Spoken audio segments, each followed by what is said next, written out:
Давайте сьогодні спробуємо зробити кораблик. Для цього беремо аркуш паперу, складаємо його вдвоє.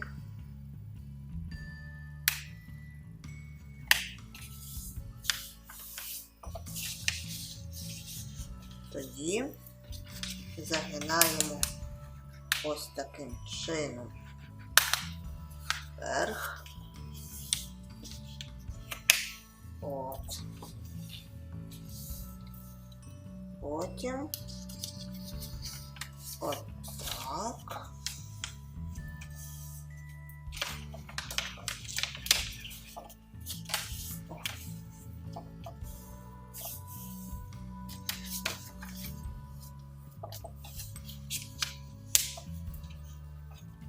І от так.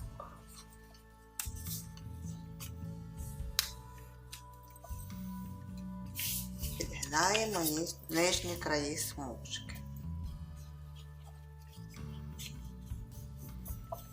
Потім розгортаємо в інший бік, щоб утворився квадрат. Ось так.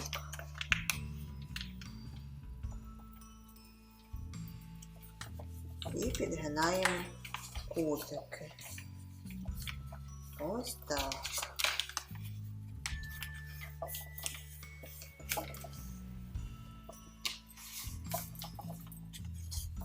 А потім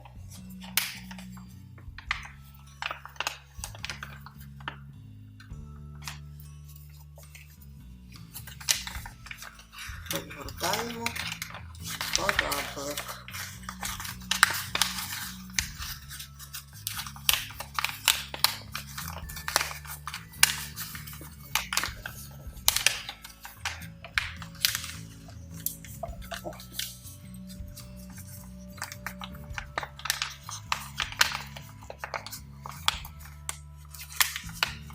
От так.